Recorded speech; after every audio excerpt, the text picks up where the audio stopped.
So what are you doing here today on Palestine Awareness Day?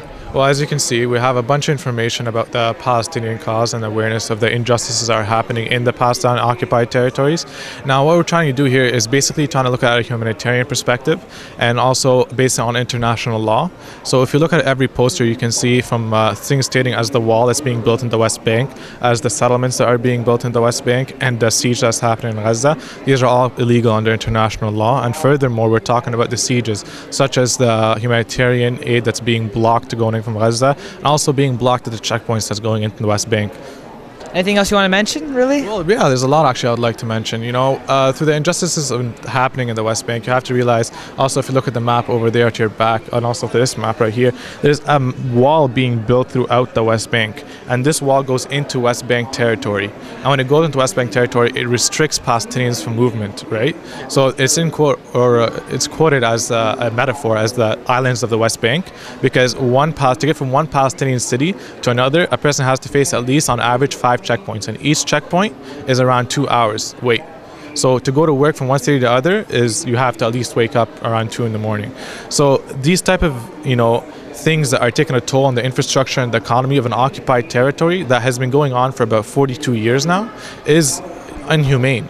And we have to raise awareness in this campus, and it's always been silenced, and there hasn't been really any debate, and it's always been stifled. But this is our chance to get our voices out there, and there's an injustice happening all over the world, and this is one of them. And it's really important for Canadians to know this, because Canadian politics, so far as foreign policy, ever since the Harper government, has been taking a really bad stance. And there's a board over there, actually you can look. It's UN Resolution 242, and UN Resolution 242 calls for basically a two-state solution in which the Gaza and the West Bank will be given to the Palestinians back from occupation, and there will be continuity within the two lands, and they will have their own government and their own state. Now, every year since 1982 till now, there has been a vote, and every year there has been an average from 1982 till now of 165 countries to 5. 165 countries voting yes for Resolution 242, and 5 on average voting no. And those countries that are voting no are Israel, United States, the Micronesian Islands, Nauru, and surprisingly, just the past 2 years from the Harper government that went in, Canada.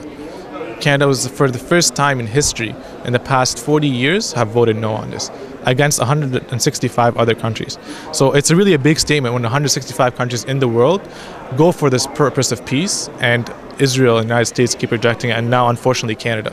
Is there anywhere people could go to learn about this? Do you have any websites? Well, there's one that's called stopthewall.org, and there's one called palestinianremembers.com, and Herez.com is an Israeli newspaper that always brings out more information. And there's a lot of things online, and the best way is to go to academic sources. Go to the professors in school who teach these type of subjects, ask him. A great writer is Edward Said. So if you guys would ever are interested in this kind of stuff, there's a lot of outlets. And come to the Palestinian Student Association. Email us, uwo.pasta.gmail, and we'll provide you with all the information you need. All right, thank you very much.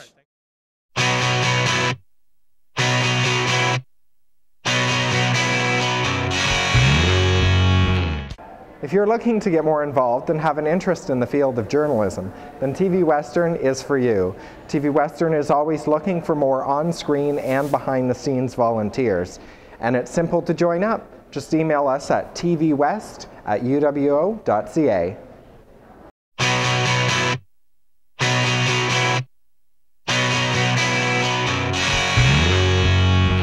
Probably student involvement would be the best thing that Western does. Frosh Week, all the people that volunteer to be softs and take all the time out of their busy schedules to welcome all the first-year students. So student involvement would be the best. See above. Campus. I think our campus is the most gorgeous campus ever. And apparently cheerleading. We've got some pretty hardcore cheerleaders for sure. I think Western does, it